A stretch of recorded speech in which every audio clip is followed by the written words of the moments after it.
Yes, everyone, you know what time it is. It's your boys Jack and Dave here, providing you guys that Twitter reacts after what was a brilliant 3 points against Nottingham Forest. Usually Dave and I are freaking out at halftime, but they made it quite easy on us. They were able to get the job done quite convincingly, may I add, in the second half. I do think we really blew them away. It just made the watch along and the game experience much more enjoyable and very pleasant. Of course, we do love, going through the roller coaster rides, but it is nice every once in a while to be treated with a bit more of kind of an easier performance and a more convincing win. Am I right, Dave? Did that feel like a more convincing win, maybe despite that shaky period in the first half?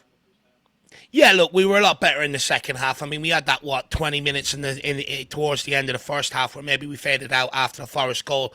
But in general, we sort of dominated Forest. We pushed them back. We were trying to break them open, and it's even better when you get a couple of screamers from unexpected players, which is absolutely unbelievable. The likes of Van de Ven and Porro to add to that. So yeah, good day all round. We wanted top four to be in our own destiny. It is now. So I can't wait to see what we've got in store today here, Jacko. When we win is where Tottenham fans are at their most best because they're all gloating. So let's get into it. And oftentimes, everyone, with a good win comes a good Twitter react. So if you can for us, do smash that like button. We're recording this the next day in the morning. And this is one that I wanted to bring up here, which I thought was very funny. And it's maybe slightly cut off for you guys. I apologize. But it's Tottenham after the second half whistle blows. And I do think we turn into a prime Spain Euro 2008 type of team when we are in the second half, indeed. What is it, Dave? Is it the Ange, halftime team talks? Is it the players panicking a little bit about kind of there only being 45 minutes left? What sort of, inspires these incredible superpower-like comebacks really in the second half? I'd like to think there is definitely words at halftime spoken and stuff like that. Maybe Millie Jelinek being up in the stands and being able to give new direction in the second half for them, where areas for them to go and target and stuff like that probably helps with it. But also the fact that teams tire out when we're moving the ball around and with possession that we have, it is tiring when you're chasing possession for long periods. So I think that's probably why we're scoring so many late goals, Indeed. or so many second half goals. And this is going to be a theme throughout this, Dave, is the red cards with Spurs. More opportunities, more chances for us to buy into the bias and the agenda. Dave and I joked about the agenda that the referees might have against us this season. I don't know if it's becoming as much of a joke, really. I think it's actually becoming quite serious and becoming quite well believed and well accepted amongst the fan base here. Do you see any difference between these three challenges here, Dave? None whatsoever. I'd actually argue Yates was probably worse because there was actually intent to go and hurt the player. Whereas, with Romero, he went to kick the ball and sort of followed through. But look, I've been on about this agenda for quite some time. People used to call me mad at the start, but I think they may be starting to subscribe to where I am coming from with it. But it's disgraceful. I mean, we highlighted the Romero one in the watch long straight away. As soon as we seen it, we couldn't believe it. We were like, if that's a red, this is a red. I forgot about the Basuma one. That actually makes me even more angry today. Yeah, it's even more evidence because it's happened to us twice, right, this season. Michael Hamilton saying, can Ange just give his first time halftime team talk before the match ever gave? Yeah, that might be something he could look into there, Michael. Davina saying, just Romero being Romero, so violent for what? See, Dave, this is the thing that some people might not, I don't know, maybe they didn't play with somebody like this, in a team. There are those kind of crazy guys who, when in kind of the physical battles of things, they just really can't contain themselves. They really do love the physical contact, like in every scenario. And I think Romero, even when he gets excited, right, he can't help but, punch his chest and, and slam somebody on the back of the head and things like that. He just, you get those rushes of adrenaline and things like that. I think that's just all it is for Romero. He just loves winning. Look, for so long, many people wanted to tame the beast, Jack, and it's just proven you can't tame the beast. It's just in him. Look, with Romero, he's one of them. He's a fan. If he's on your club, he's an absolute dream. If he's against you, trust me, people don't want to play up against him. People will shy away from that battle. So for me, it has its benefits, and I never want to tame that beast, Jack. He's got the fear factor, indeed. Wheelsy, this is one of my new favorite Twitter accounts. He's saying, just as promised, here are your match day donuts. What a legend. What a legend. This guy's an absolute legend, Spurs fan. Everybody do feel free to follow Wheelsy here. Absolute legend here. And it's nice to see that as well, that he gets to enjoy himself wheeling around before the game, pulling off those donuts. Irish Spurs saying Jeff's a real one for this. They also love sticking Alan Smith on our game. Sick of it. Jeff Stelling pointing out that the Brighton versus Arsenal has ex-Arsenal co-commentator, and both pundits are ex-Arsenal. Maybe next time Sky should be a bit more balanced. It is like using me on a Hartlepool game. Dave, do you feel like that's been often the case, for you as a watcher, you as a viewer, that when you are watching a Spurs game, you'll find that almost everybody on the panel or everybody on the comms is basically a former rival of Spurs, never actually somebody who used to play for Spurs or someone who's even a neutral. It's usually the opposite.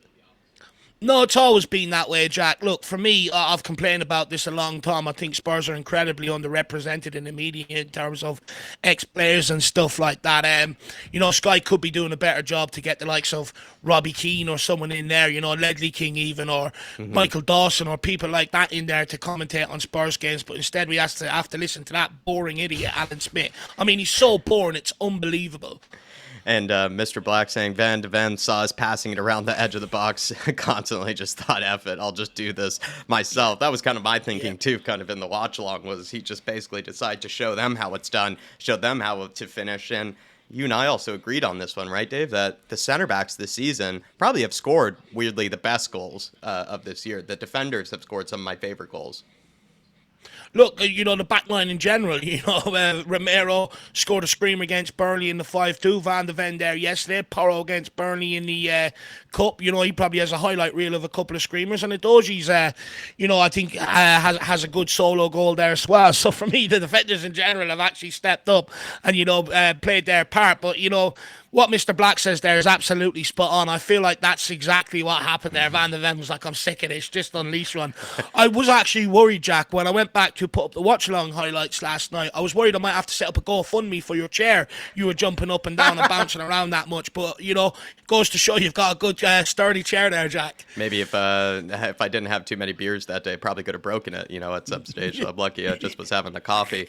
Steve Singh says, the Forest fans were giving these poor Korean fans stick all game. I decide to support them in the only way I know how. Come on, you Spurs. Hashtag 400 for Sonny. I just thought this was a class move by Stevie Singh here. And Dave, you and I are foreign fans ourselves, right? We're not able to go to the games week in, week out. I think it's a special moment to be able to go to a Spurs game. You only get to do it so often in your lifetime, even at all, right? So many people who are foreign fans maybe never do get to go. And it's just nice to see someone like Stevie Singh here kind of stand up, for, the fellow foreign fans as well, and giving it stick as well to the Forest fans. He's clearly enjoying himself, Stevie is. So I just wanted to point that out. Class act there from Stevie. Yeah, it's brilliant. Cootie Romero says, great game, great second half. Surely there are things to improve, but this is the way altogether until the end. I just like that Romero wasn't, completely, glowing of the performance still. He still brings up, ways to improve. That wasn't perfect. Those sort of type of things. It's a good leader's mentality, I think. No, it's great to see. He is our leader across that back line, and it's good to see that he's not getting carried away. Like you said, he understands there's still things to improve. So the messaging coming out is sort of aligning with where we are, Jack, which is good to see. And Højbjerg season saying, I have seen the Tottenham fan base praise Højbjerg. This is what winning feels like. This is, what was his face as Sheffield United's manager, Chris Wilder's celebration when they got the 2-2 equalizer, or when they won the game, actually, sorry, gets full of. That's absolutely hilarious. And I bet any Højbjerg fan is feeling very good when they were looking at their Twitter timeline. He was getting, that was you and Ellie. He was getting plenty of praise over the Twitter timeline. I bet Steve D was sick to his stomach. Craig O'Sullivan says 3 points, 11 above United, 3 goals, back in 4th place. We are so effing back, absolutely buzzing. Good to see Craig O'Sullivan buzzing. And if another member of the Craig Army says, please, for the love of mankind, can we buy a decent number 6 in the summer? If Basuma is the best we have, it's a sorry state, a vital position in the Sanj team, and he is so easily played around. I actually thought this was quite harsh on Basuma. I understand some of the critiques and the conversations that we can have. Is he actually perfect? Is he actually good enough to play week in, week out in the number 6 role? I think there is good room for debate there. I'm actually a bit surprised by people's questioning of his defensive ability at times, Dave. Yes, he can be caught a bit I don't know how you put it right. You might not always anticipate, that this is a dangerous moment in time, but the ground in which he covers and the danger that he does usually stop and kind of put out is impressive and I think unnoticed by Basuma. I actually thought he had a fine first half. Didn't really know why he was taken off. I think we benefited from it, but I didn't think he was that bad in the first half.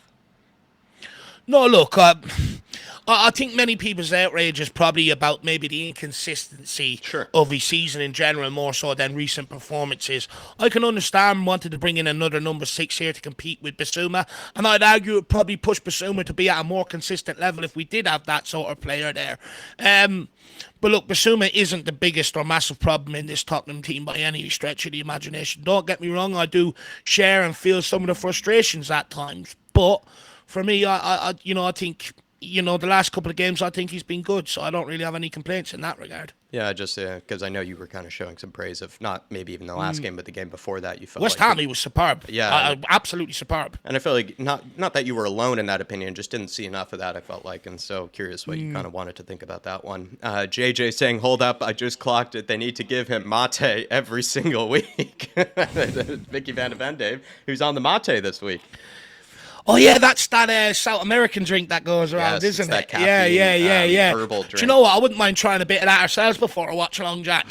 You never know. You could probably get even better If there's anyone out there that can hook us up. Even better screams, even better reactions for us during the watch along. Maybe so.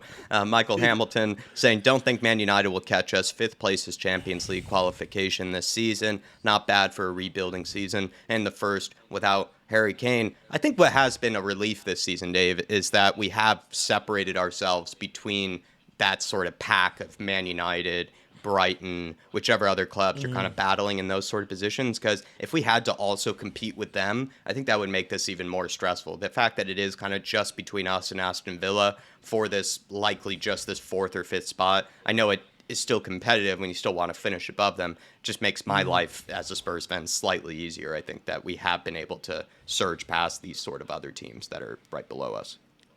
Yeah, well, look, the more teams that are in the race, the more pressure's on you every week, right? The more eyes you have across more matches and stuff like that. And ultimately, it ends up draining you. So the fact that it's only us and sort of Aston Villa, and hopefully the coefficient points will be enough anyway. Hopefully it puts our players at a bit of ease, not under so much pressure, and hopefully go on and have a good end to the season. It's good that Man United are nowhere near, because sometimes if they're hanging around a couple of 5-4 points behind you with some of the games we've got coming up, you just sort of get that gut feeling, United are just going to sneak it at the end. But I think we've got a good enough buffer there now, Jack. They're the type of team too that could play terrible like all year, but then in the last 4 or 5 games will just show up and end up taking it away from you. And I think we have potentially done enough, right, to distance ourselves from them. And I'm very proud of Ange. I'm very proud of the team for doing so. For FS Forrest saying, hi, Simon. Yes, we've looked at it. It's definitely a Spurs badge on the shirt, so we're letting him off. Over. I think this guy's a complete lemon, Dave, if I'm going to be perfectly honest. It's like he hasn't seen one Spurs game this season. It's like, I think I'd probably say us and Wolves are up there for some of the fewest decisions to go our way, really in general. The only time I think we can really admit is that Liverpool game, but ever since then, haven't been getting at any penalties. I mean, how many times have we been denied penalties from the VAR checks, right, where they look at it for 2 seconds and it does look like it could be a penalty, quickly dismiss it, quickly look away. Red cards, being given to us like candy. Just feels like, this is a bit of an L of a take, I'm sorry. Of all the top 6 clubs to say that, they get any referee bias, it has not been Spurs this season to receive any referee bias. Ever since that Liverpool game, you called it during that watch along, we haven't got any of the decisions. I can't believe it. Sometimes I feel like they look at it and, if it's against Spurs, it's like, okay, we'll give every reason to give it. We'll sit there for 10 minutes, have a cup of tea, have a good chinwag and a vote on it before we give the decision. And then if it's, if they're trying to award something for Tottenham, it's like, Spurs badge, no, we're not giving it to them. Move on, because we don't even see replays, right? You don't even get replays. So, for a Forest fan who cheated their way here, who got deducted 4 points to have a pop at Spurs, that's a bit ironic, isn't it? For that, I actually didn't mind Forest, but just for him, I hope they get relegated. Oh no, we turned Dave against Forrest after that one. Hotspur related. Roy Keane had this to say on Ryan Yates' antics against Spurs today. He likes to give it out, so he has to be prepared to take it. It is dramatic. He needs to go toughen up. If you give it out, you have to go you have to go and take it. I agree with Roy here, Dave, right? I mean, Yates, he's one of the biggest wind-ups of players. Like, the fact that he then is all of a sudden crying about this little punch to the stomach from James Maddison, if it even was that, I think that's a bit generous, because there's a reason they have abs, and there's a reason they do core workouts. It's probably so that whenever something like that happens, and anytime even I punch myself in the stomach, Dave, usually your core does flex a little bit to be able to, withstand, the bounce of the punch. And I think Yates was totally fine, absolutely milked it, in my opinion. And it's a bit embarrassing from him. I mean, it's completely embarrassing, but this is the problem with football nowadays. You've got guys like Yates who took about 30 ankles and legs in the reverse fixture up at their place.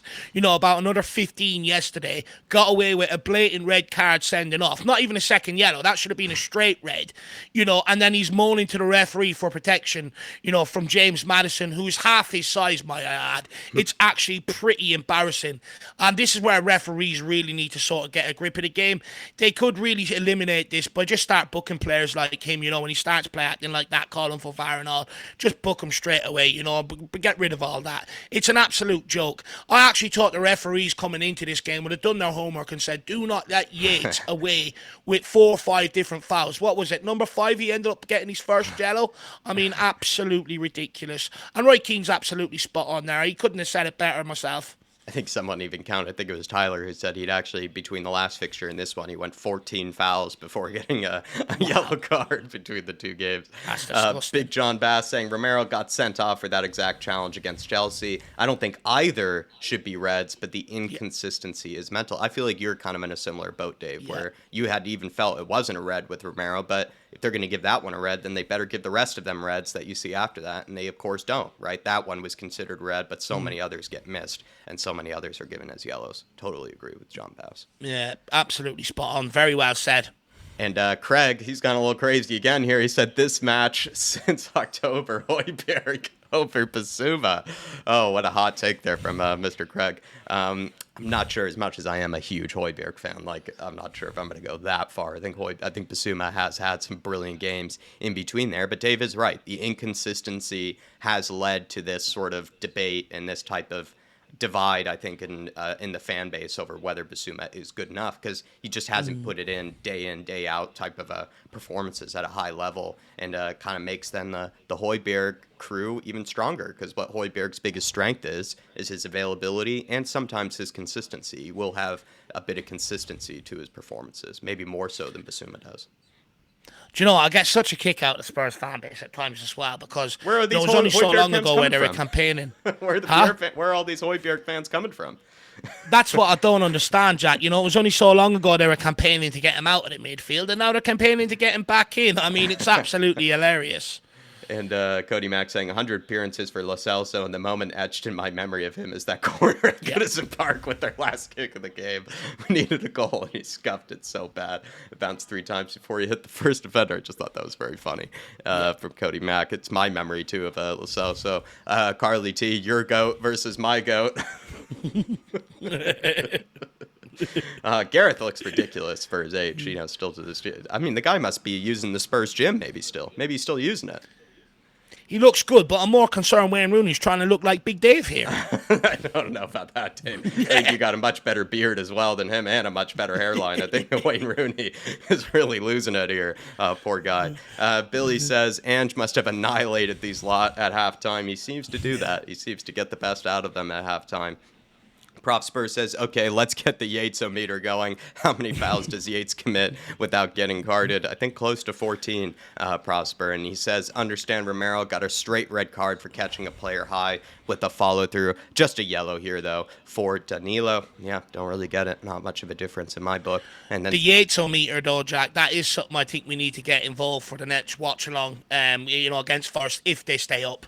A separate clock, to the next the watch along clock.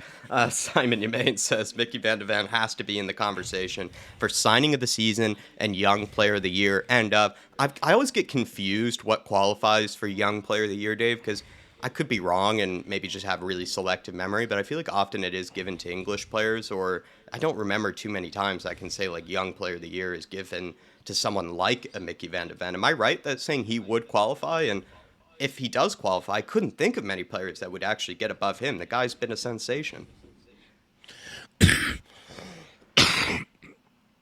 Sorry. That's fine.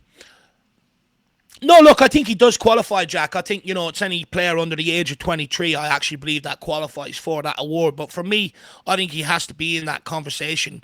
I'll be brutally honest, I think he's one of the best kept secrets in football at the minute. There's not too much about him out there in the press and stuff like that. You never see him really singled out for praise and stuff like that. And to be honest, I'd rather keep it like that for a little while. Mm-hmm. I think all where I'm coming from is, like, I think Phil Foden and players like that are terrific players and probably deserved it on the times, like, that he has won it. It's just, I feel like guys like Mickey Van de Ven often kind of fly under the radar for whatever reason when they probably should Defenders. be much higher in that conversation. And you're right, it might also be because he's part of the defender crew, which usually doesn't give that sort of praise. Billy says, none of this woke nonsense, just a center back absolutely leathering it in. Yes, it's just old school tactics there, Billy. Get it launched. That's a version of it for sure. Cody Max saying, own goal, our most improved player this season. Owen goals or Harry Kane, Dave? Who would you rather have as the striker? Oh, Harry Kane for sure. Owen Goal is doing his best to try and make up the difference, though. He's a good backup, Owen Goals. He's a good backup. Simon Humane says, moving to fourth, game in hand, same amount of points as last season with 7 games still to play, showing up to work relaxed and obnoxious for tomorrow. Obnoxious is definitely the key word there, Simon. Well done, my friend, riding into work with good vibes. Cody Mack says, pleased with that. Manager, again, not hesitating to make changes at halftime, which I like. Dominated proceedings, bar the last 20 minutes of the first half. That's how we should handle teams like Forest when we're at home. I think that's very well summarized from Cody Mack there. And Billy says, crap first half, better score, better second half, proactive subs won the game. Van de Ven, excellent, but shout out Pierre-Emile Højbjerg, who got stuck in when we needed it. Big win with Villa and United dropping points. Yids, great job, Billy, great summary as well. And then Nabil N17 saying, think our performance this season just drive home how badly we need a top striker through the middle. I didn't want to trigger you, Dave, but I decided to do it at the very end of this Twitter Reacts here. So there you are. Good opportunity to trigger you once again. Again, let's sell our striker and then sit here 6 months later calling for a striker. Madness. Yeah, Dave, you ever thought about maybe a striker for Spurs this summer? Is that a thought that's ever crossed your mind? Oh, this summer, look, I'd love someone like a Dusan. I'd love someone like a Dusan Vlahovic in here. I think he's ready-made for the Premier League. I think he's got all the right attributes. I think he's wasted at Juventus personally. So for me, he would be someone that I'd be looking to bring in here. Evan Ferguson, although going through a tough time at Bournemouth at the minute, or at Brighton at the minute, you want the next Harry Kane for the next decade. He's your man. Or Isak, who, I did like even before he moved to Newcastle. I remember having conversations with you around him, Jack. So, or Ivan Toney, who else is also on the market. So any of them would be absolutely ideal for me. Just love triggering Dave at the end, making him feel like, he hasn't said something 1,000 times, pretending like he hasn't. Simon Domain saying, Werner, low-key, been one of our most consistent players since January. Bro just out there on the wing, not bothering anybody, doing what the F he's supposed to be doing. I think Werner is just being I don't know how you put it really. Like, I have said, I think he went into the team with a lot of anticipation of him basically failing, him making a mockery of himself like he did with Chelsea. I think he actually has basically blown that out the water, really. And he's sort of established himself as a maybe different player than he used to be. Again, I'm not totally jumping off, the rails here to buy him and bring him in permanently. I just have maintained this, Dave. I don't think he's made himself look in any way useless or in any way as bad as probably, the banter memes and things like that were coming out when he was first signed. He's almost surpassed that initial kind of bar or that initial kind of barrier, and now he's kind of just building a new reputation for himself. I'm not sure if that's going to be good enough to actually be permanent here with Spurs, but I think he's done a fine enough job to kind of kickstart his career again, actually, with how well he's played. Do you know what? He's surprised me in a way. In front of goal, I still have my worries, but actually as a winger, he does make an impact. He does get down that wing. He does get crosses in the box, and I think over time, if Ange could work on him, that might improve. But what I would say to Spurs fans, I'm sort of resigned to the fact when I look at it, how many times Ange Postecoglou has trust him since he's come here. I think get used to him. I think we're signing him in the summer. As much as you and I aren't totally on the train yet with Timo Speedo, Ange has been very persistent with using him.